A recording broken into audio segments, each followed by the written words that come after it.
impossible ancient artifacts. Science can't explain. Somewhere in a museum drawer, there's an object that shouldn't exist. Maybe it's buried under a jungle floor. Maybe it's sitting in a desert. Not because it's rare. Not because it's old. Because it's too advanced. Too precise. Too far ahead of its time. Historians have explanations for most of these. Some hold up, some really don't. Today we're looking at 8 of them. Stick around for number 1. That one still doesn't have a clean answer. Number 8. The Antikythera Mechanism. Imagine you're a sponge diver. It's 1901. You've done this dive 100 times. Nothing ever changes down there. But this time is different.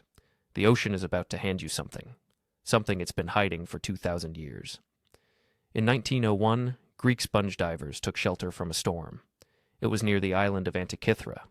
When the weather cleared, they dove deeper than usual. Instead of sponges, they found a shipwreck, over 2,000 years old. Cargo scattered across the seabed. Statues, pottery, coins, a Roman trading vessel, lost in a storm. Among the wreckage was a corroded lump of bronze, barely bigger than a book. It sat in a museum drawer for years, mostly ignored.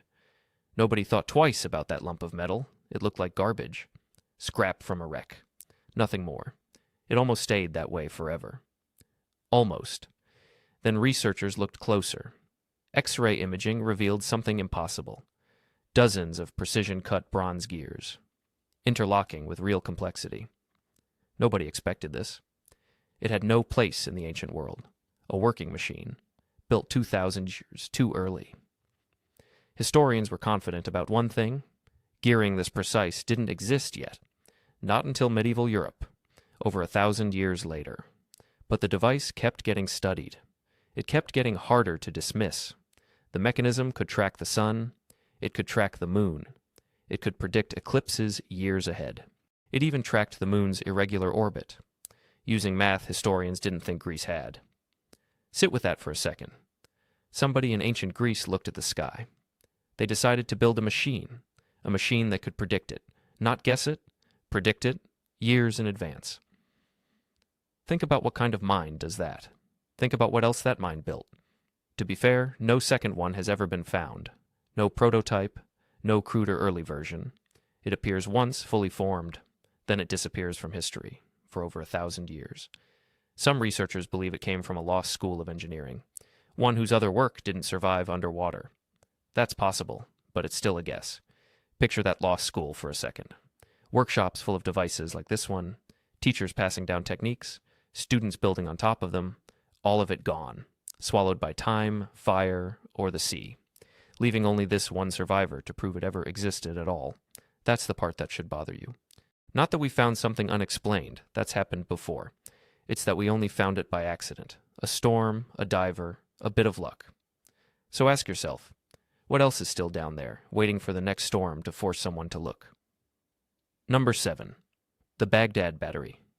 Picture a small clay jar. Nothing special to look at.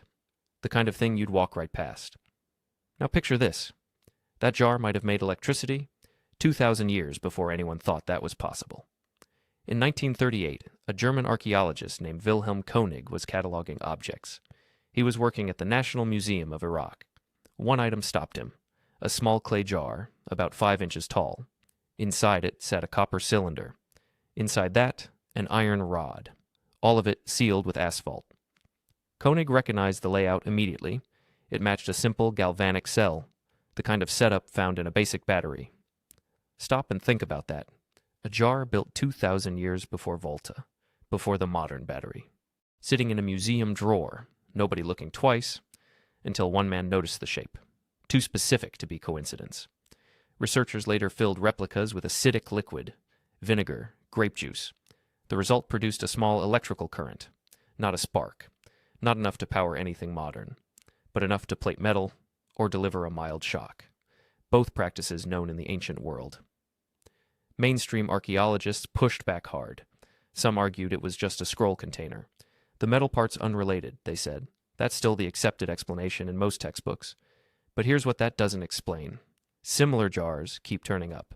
Same internal layout. Multiple sites. If it's just scroll storage, why the exact battery structure?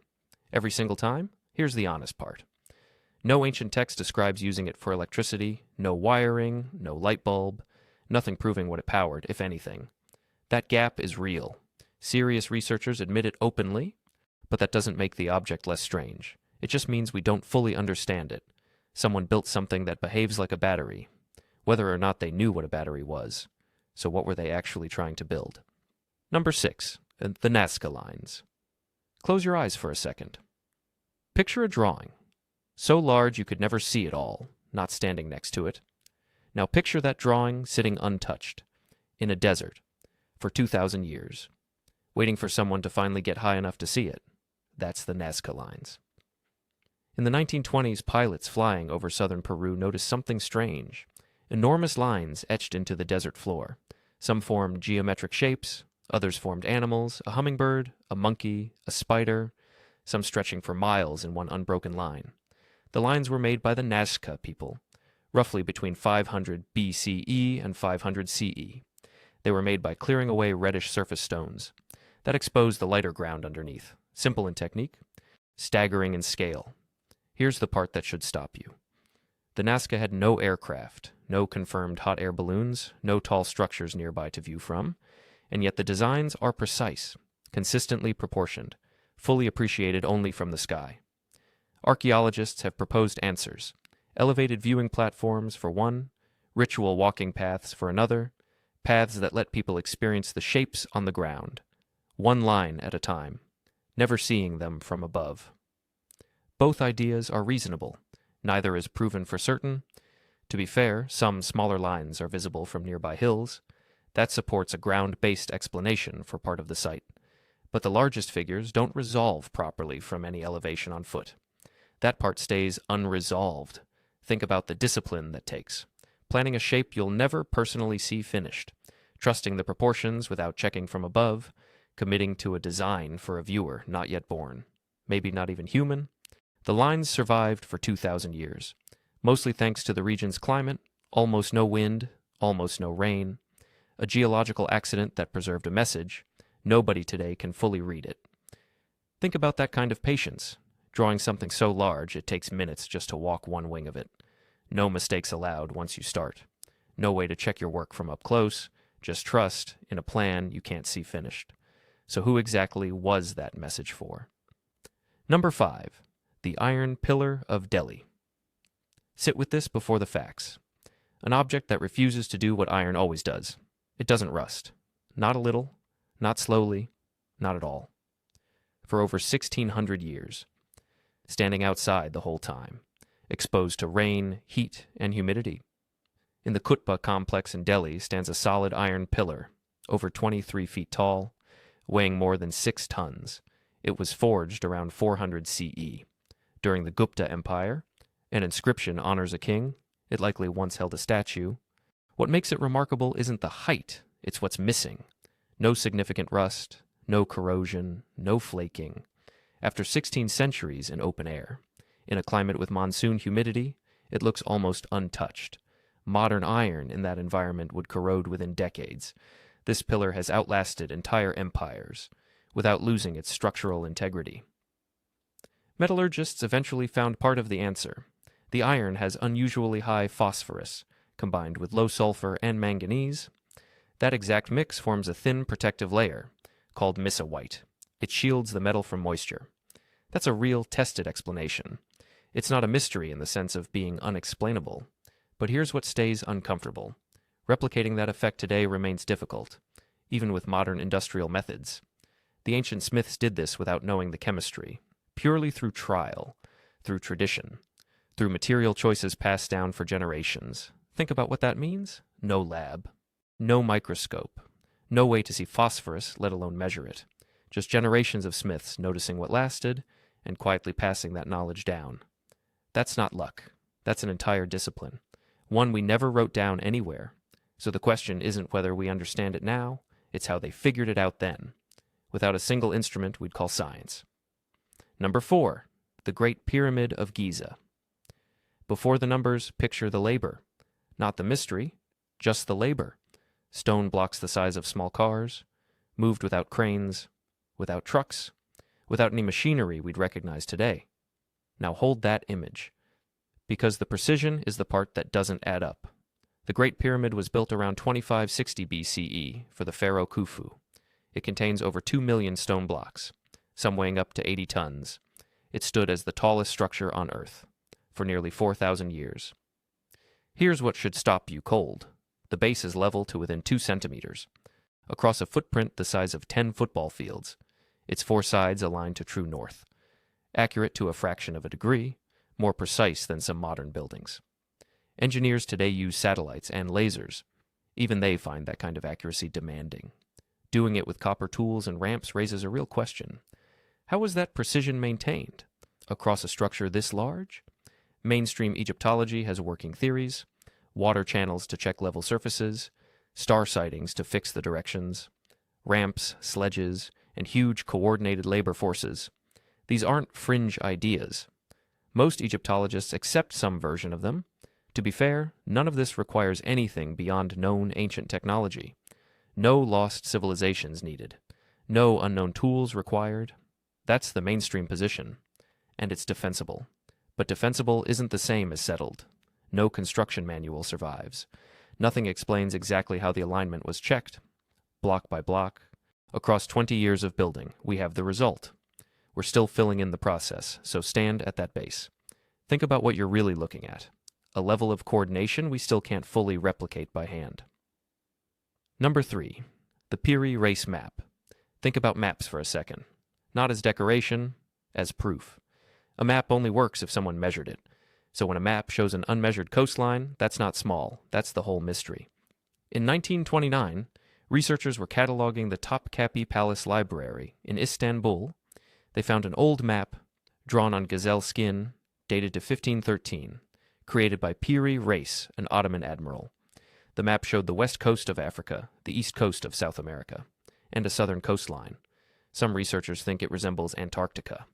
Antarctica wasn't officially discovered until 1820, over 300 years later.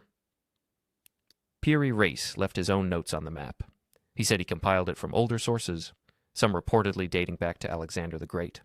Most of those source maps no longer exist. We only know of them through his citation.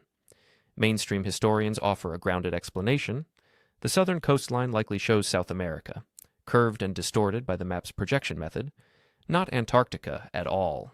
That explains the shape without needing pre-modern knowledge of a frozen continent. That's a reasonable, well-supported position. Many experts consider the debate settled. Still, the map places geographic features accurately. Features formal exploration hadn't confirmed yet. That part isn't in dispute. Here's what keeps pulling people back to this map. It isn't really about Antarctica. It's about the sources Piri Reis says he used. Almost none of them survived to be checked. We're left trusting the word of a 16th century admiral, about maps nobody alive has ever seen. What's disputed is where that information came from, and how old the source material really was. So the map sits in that archive, technically explained, still not fully accounted for. Who exactly held those older maps? Number 2, the Malta cart ruts. Picture something strange. Not a building, not a statue, just grooves. Long, deep grooves cut into solid limestone, running for miles, crossing cliffs, disappearing into the sea. No one agrees who made them, or why. Across the island of Malta stands a site nicknamed Clapham Junction. Hundreds of parallel grooves are carved into the bedrock. They run in pairs, spaced consistently apart, like the tracks of a cart. Some stretch for over a mile. That's simple enough until you look closer. The ruts don't just cross flat ground. They cut through solid rock, up hillsides, over ridges, in several places straight off a cliff, into open water. The common theory points to repeated cart traffic, wearing grooves into limestone over centuries, hauling stone or goods along fixed routes. That explanation works for the flatter sections. It works less well for the steep sections, or the ones that run straight into the sea, tracks leading to a destination that doesn't exist anymore, at least not above water. Some researchers argue the coastline was higher back then, or dry, before sea levels rose. That would push their origin much further back. There's no scientific consensus on when that shift happened. The dating itself remains genuinely unresolved. Stand at the edge of one of those ruts, the ones that run off the cliff. There's no confusion about direction, no sign of a reroute. It just continues calmly into open water, as if the builder knew exactly where they were going, and the ground simply isn't there anymore to prove them wrong. So somebody was hauling weight along these grooves, long enough to cut through solid stone toward a shoreline that isn't there anymore. Number 1, the stone spheres of Costa Rica. Save the strangest one for last. Imagine finding something in the jungle. It doesn't look carved. It looks manufactured, a perfect sphere, sitting alone. No explanation attached to it at all. In the 1930s, workers were clearing land in Costa Rica for banana plantations in the Diqui Delta. They began uncovering large stone spheres, buried in the earth. Hundreds were eventually found, some the size of a baseball, some over 6 feet across, some weighing more than 15 tons. What makes them strange isn't the number, it's the precision. Many are round to within a few millimeters, carved from hard granodiorite, using nothing but stone tools, maybe metal hand tools. Achieving that roundness by hand, on rock that dense, takes extraordinary patience. It takes an exact, repeatable technique. Researchers still debate how it was done. No unfinished sphere has ever been found, nothing showing the process at any stage. The spheres are linked to the Diqui culture, dated roughly between 600 and 1500 CE, likely arranged to mark social status. Some may align with astronomical features. That much has reasonable support. What doesn't have a clean answer is the technique itself. No tools capable of this precision have ever been recovered, at any of the sites. We have the result. We don't have the process. We don't have one half-finished sphere, nothing to show us how they got there. Think about learning something with zero room for mistakes. Every other ancient craft shows its scars somewhere. Cracked pots, failed carvings, early rough drafts. Here there's nothing, just perfect spheres. And silence about everything that happened before the first one was finished. Whoever made the first one figured out the method from nothing. So the real question isn't who made them, it's how a technique this precise appeared, with no visible trial and error behind it at all. 8 objects, 8 gaps in the story we've been told about the ancient world. None of them prove some grand hidden history on their own. But put them side by side, a pattern starts to form. One that's harder to dismiss, the longer you sit with it. Somebody built these things, somebody solved problems we still find difficult. Using tools and knowledge we've mostly written off as primitive, maybe the timeline isn't wrong, or maybe we're just starting to see the gaps. Which one left you with more questions than answers? Let us know in the comments. And if you want more of the past that refuses to stay buried, hit subscribe.